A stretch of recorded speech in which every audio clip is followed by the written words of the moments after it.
It was supposed to be the happiest night of my life, my dad's 65th birthday. The lights in our backyard twinkled, laughter echoed, and I stood there with a velvet box hidden behind my back. Inside was a single key to a penthouse overlooking Seattle's skyline. My father had spent his whole life fixing other people's broken lights. That night, I wanted to light up his world. When he opened the box, his hands trembled. "Lily, this is too much," he whispered, tears pooling in his eyes. "You've already given me everything." I laughed through my own tears. "No, Dad, you gave me everything. This is just me catching up." That night, he hugged me tighter than he had in years. I thought I'd finally done something perfect. Months later, I would learn that perfection doesn't last, especially when family and envy collide. Dad's birthday dinner was loud, messy, and full of love, exactly how he liked it. My mom had made her famous roast, the kind that filled the whole house with the smell of garlic and thyme. My sister Nora sat across from me, her husband Derek checking his phone every few minutes, pretending to be interested. I didn't care. Tonight was about Dad. He'd spent 40 years as an electrician, the man everyone in the neighborhood called when the lights went out. He never charged the elderly, never complained about crawling through attics in freezing winters. He was quiet, steady, the kind of man who kept everything running, including our family. After dessert, I stood up and clinked my glass. "Dad," I said, my voice trembling. "You've spent your whole life fixing things for other people. Now it's my turn to fix something for you." Everyone turned to look. Mom's hand went to her mouth. I took out the small velvet box and handed it to him. "Happy birthday." He opened it slowly. When he saw the key inside, his brows furrowed. "What's this?" "It's to your new home," I said softly. "A penthouse at Mirren Residences overlooking the bay." For a moment, the room went still. Then Mom gasped, and tears filled her eyes. "Lily, you didn't—" "I did," I said, smiling through my nerves. "You both deserve a place where you don't have to worry about leaks or bills or noisy neighbors. Somewhere beautiful, peaceful, finally." Dad looked down at the key, then at me. His lips trembled. "Sweetheart, this is too much. Not for the man who worked every Christmas so our lights stayed on," I said.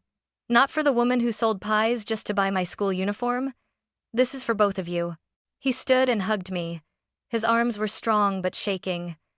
"I don't know what I did to deserve a daughter like you." Behind him, Nora's voice cut through the emotion.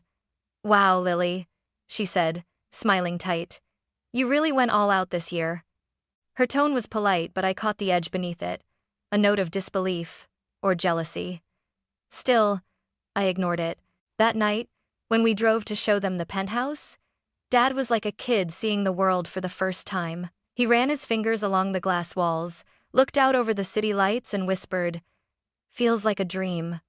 Mom turned to me, eyes shining.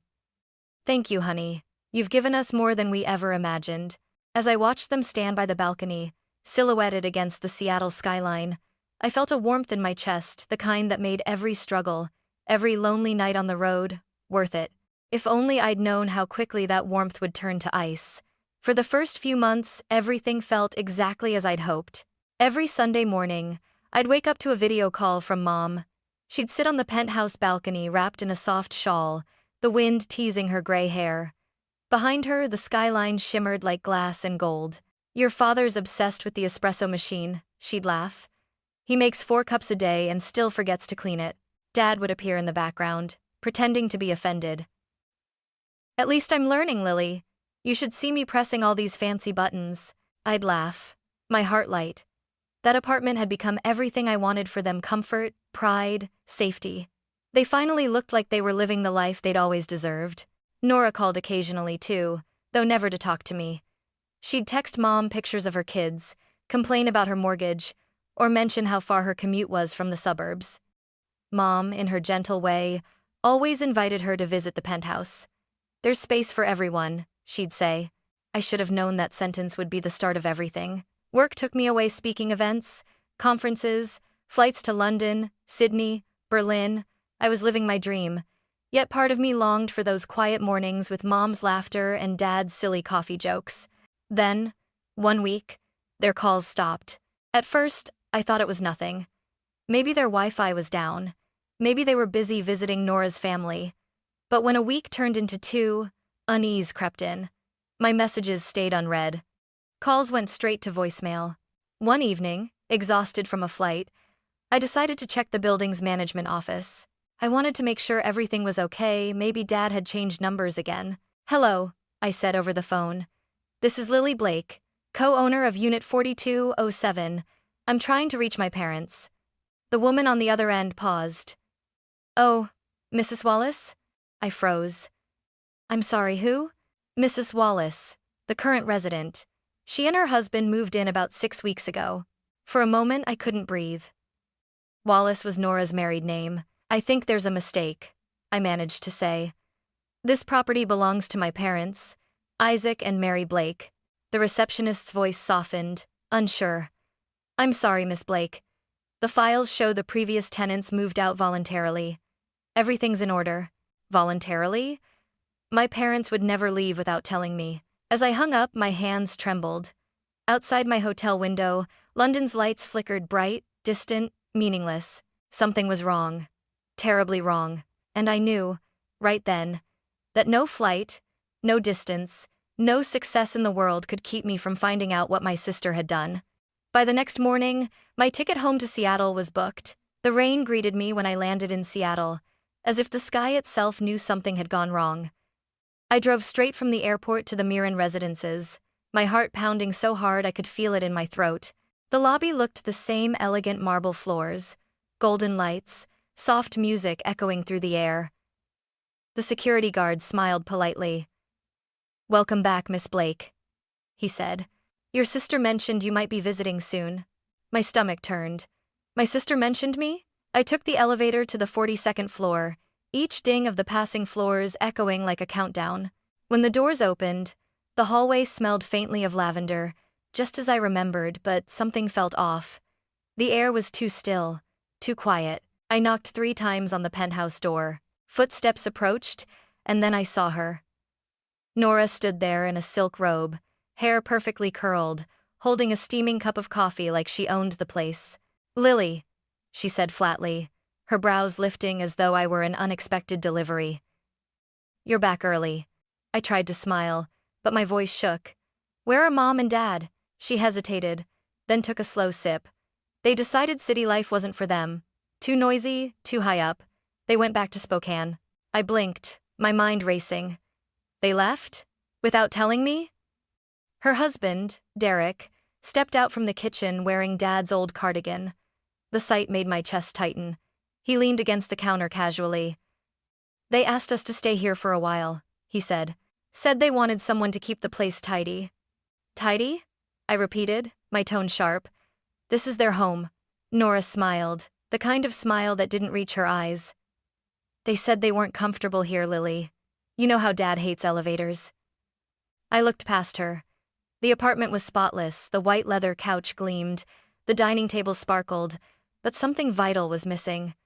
No scent of Mom's cinnamon candles, no newspaper by the window, no warmth. It felt like a stranger's house. "I want to talk to them," I said firmly.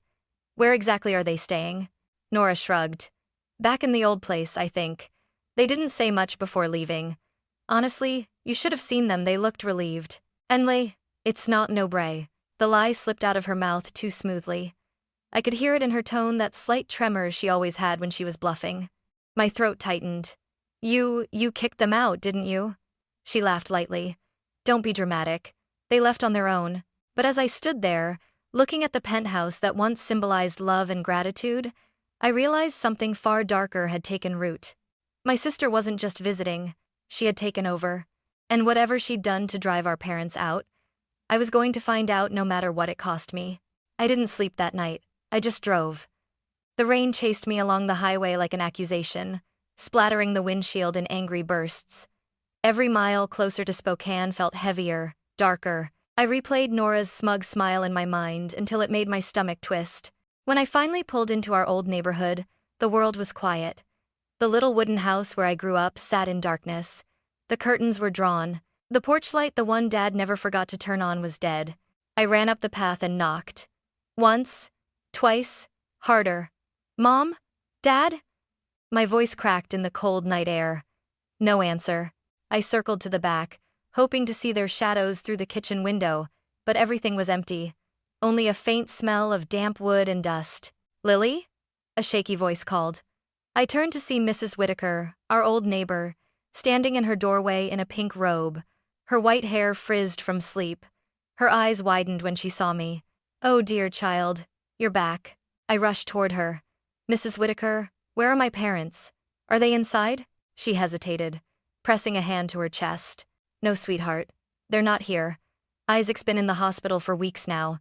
Sacred Heart Medical Center. He collapsed." The world tilted beneath me. "Collapsed?" She nodded sadly. "Your mother's been staying there day and night, hardly eats. You should go, dear. They need you." By the time I reached the hospital, my hands were shaking so badly I could barely fill out the visitor form. The nurse led me down a sterile hallway to room 214. When I pushed open the door, I saw Mom first, her head bowed, her fingers curled around Dad's pale hand. "Mom," I whispered. She looked up, her face hollow with exhaustion, then gasped. "Lily?" She stood, trembling, and threw her arms around me. "Oh, thank God." Dad lay motionless, his breathing shallow. Machines beeped softly beside him. "What happened?" I asked, my voice breaking. Tears streamed down Mom's cheeks. "It was raining that night. We were arguing with Nora and Derek. Your father tried to stand his ground, but Nora said—" Her words faltered. I gripped her hand. "Said what?" "She said we were embarrassing you," Mom choked out. "That we didn't belong in such a fancy place. That you only gave it to us out of pity." Isaac tried to stop her, told her she was wrong, but she laughed. She called him old-fashioned, said we were a burden. My heart clenched so hard I thought it might break. "Your father couldn't take it," she continued, her voice trembling. "He said, 'Eleanor, pride is all we have left.'" Then he packed a small bag and walked out into the storm. I begged him to wait, but he wouldn't. He said he'd rather sleep in the rain than stay where he wasn't wanted. It's Stan load. I buried my face in my hands, the guilt crashing over me like the thunder that had chased him that night. The gift I'd given with love had become the reason he nearly died. I turned to Mom, my jaw set. "I'm going to fix this," I said quietly, "no matter what it takes."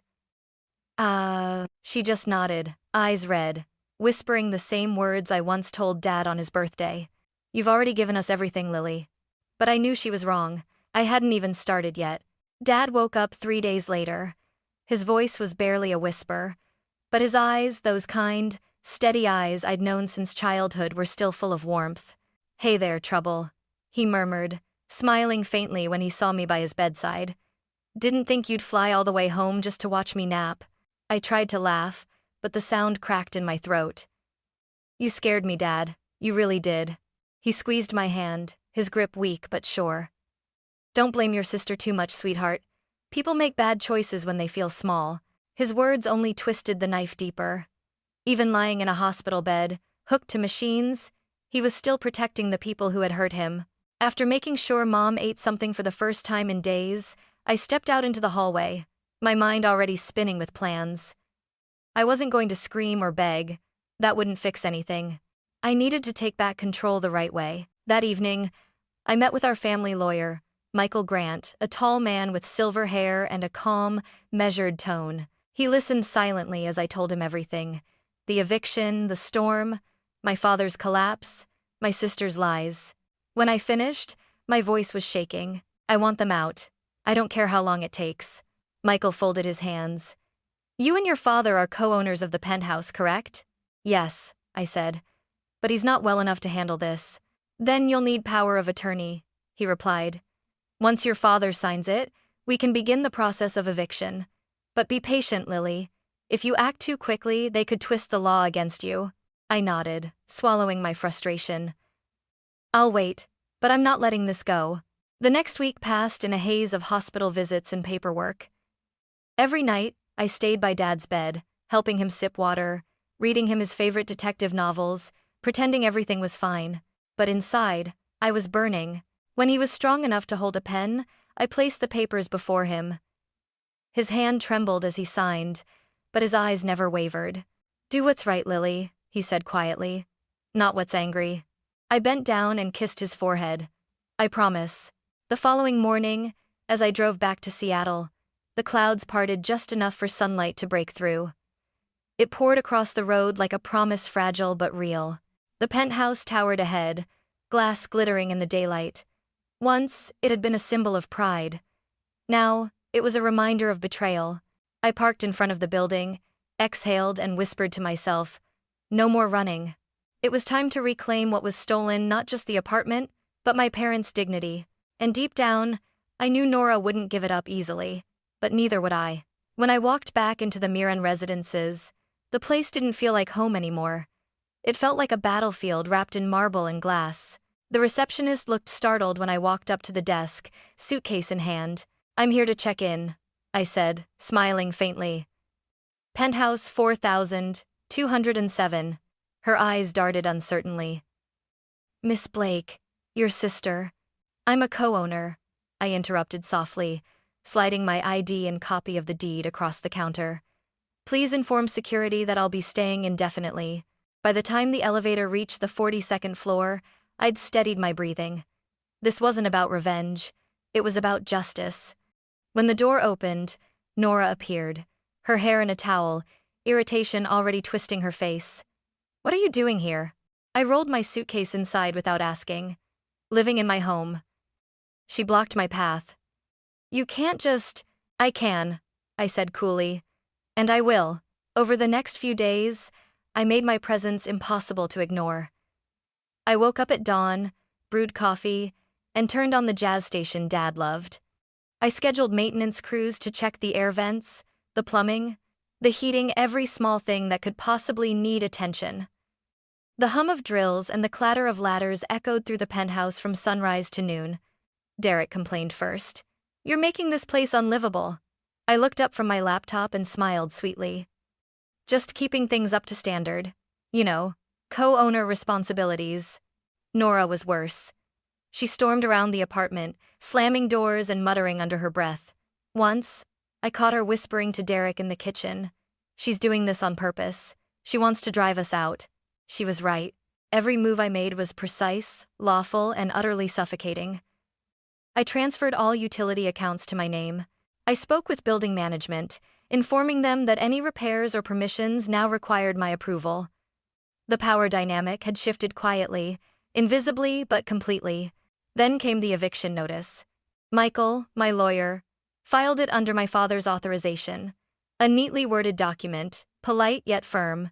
7 days to vacate the property or face legal enforcement. I found Nora reading it at the dining table when I came home that night.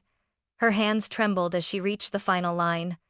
Derek hovered behind her, pale and silent. "This is a joke, right?" she said finally, her voice brittle. "No joke," I said, setting my bag down. "You wanted to live like owners. Now you can deal with the paperwork that comes with it." "You're pathetic," she spat. "You think this makes you better than me?" I looked at her, really looked at her, and for the first time, I didn't see my sister. I saw a stranger who'd traded love for envy. "No," I said quietly. "It doesn't make me better. It just makes me done." The next morning, Nora avoided me entirely. She stayed in her room, curtains drawn, while I opened every window and let the sunlight flood in. For the first time in months, the apartment smelled like fresh air instead of bitterness. 7 days. That was all they had left, and I was finally breathing again. The final day felt unnervingly calm, like the air right before a thunderstorm.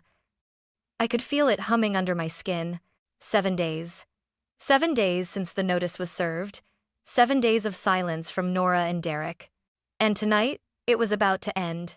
Rain streaked down the windows in angry rivers as I sat alone in the penthouse living room. Lights dimmed, waiting. The apartment was spotless again, but it didn't feel like peace. It felt like a stage before the curtain drops. The door burst open at 8:47 p.m. Nora stormed in, her hair soaked, eyes bloodshot, a wrinkled envelope crushed in her hand. Derek followed behind her, suitcase half-zipped, face pale. "Are you happy now?" she shouted, her voice echoing off the glass. "You finally got what you wanted, didn't you?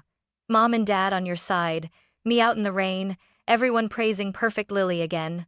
I stood slowly. "This isn't about sides, Nora. It's about what you did." She let out a bitter laugh. Oh, please. I didn't do anything you wouldn't have done. You bought them this penthouse just to show off. Don't act like it was some grand act of love. I took a step forward, my voice trembling but steady. You really think that?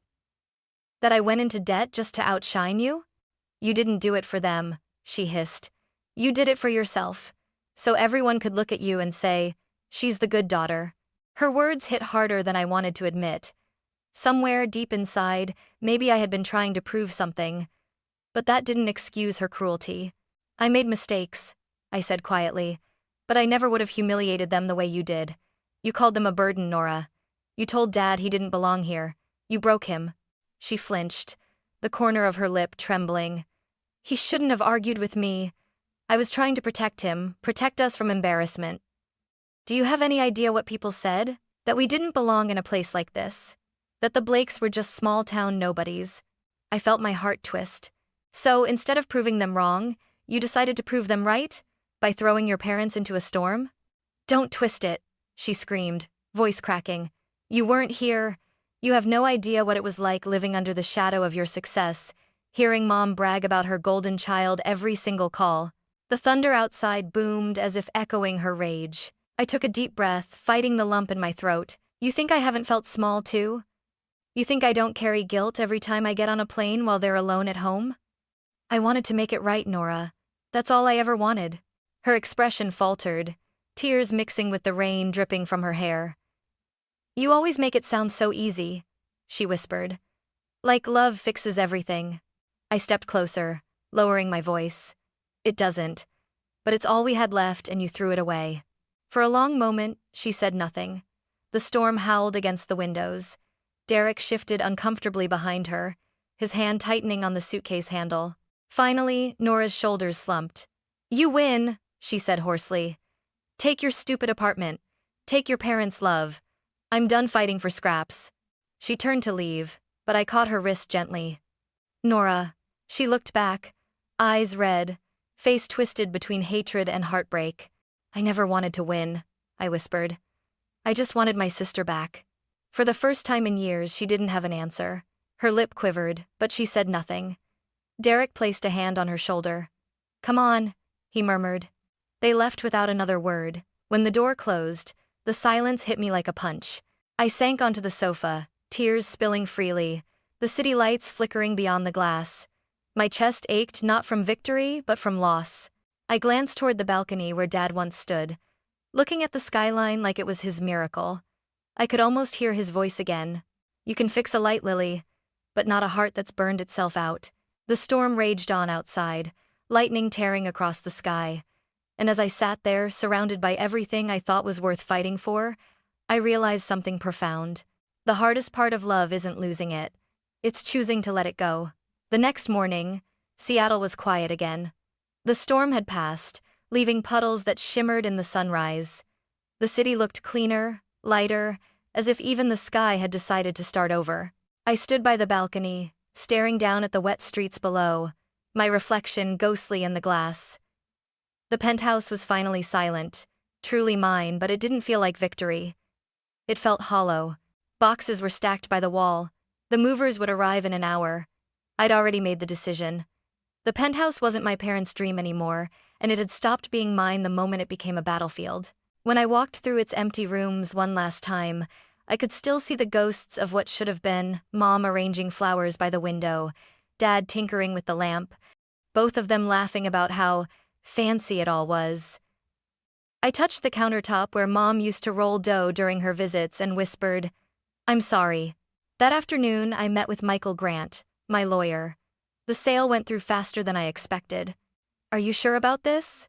He asked gently, signing the final page. I nodded. Some things you let go of to heal. This place is one of them. He smiled faintly. Your father would be proud of how you handled this, Lily. I hope so, I said softly. But I don't think pride is what I'm chasing anymore. When I returned to Spokane a few days later, the air smelled of pine and wet earth. The little wooden house repaired, freshly painted, with a new light on the porch stood exactly as I remembered. Mom opened the door before I even reached the steps. Lily, she said, her voice trembling with warmth. "You're home." I hugged her tight. Dad sat in his favorite chair, a wool blanket over his knees, smiling at me like he'd been waiting his whole life for this moment. "Well," he said, chuckling, "looks like we're back where we belong." I knelt beside him, resting my head on his shoulder. "I sold the penthouse, Dad. I'm sorry." He chuckled again, patting my hand. "Don't be." That place was beautiful, but it never felt like home. He gestured around the tiny living room. The crackling fireplace, the old photos on the wall, this is home. Because we're together. His words washed over me like sunlight after rain. For the first time in months, I felt peace. A month later, I used the money from the sale to open something new, the Blake Family Foundation, a community center on the outskirts of Spokane. Its mission was simple: to help elderly people who'd lost their homes find shelter and dignity again. On opening day, Dad cut the red ribbon himself, hands still trembling but steady enough to hold the scissors. Mom stood beside him, tears glistening. The crowd clapped, but all I saw was their joy. "This is the best thing you've ever done, sweetheart," Mom whispered. I smiled through tears. "No, Mom. The best thing I ever did was come home." As the sun dipped below the hills, I stepped outside and looked up at the fading sky. Somewhere out there, my sister was probably starting over too. Maybe one day, she'd remember who we were before pride tore us apart. I didn't hate her anymore. I just hoped she'd find her own peace, the way I finally had. That night, as I sat on the porch between my parents, the warm light spilling from the windows behind us, Dad sighed contentedly. "You know, Lily," he said, "for someone who used to chase the sky, you sure found your way back to the ground." I laughed softly, leaning against him. "Yeah, Dad. I think that's exactly where I belong." The porch light flickered once, just like old times, and for a moment, everything was simple again. 3 people, 1 home, and a peace no storm could ever take away.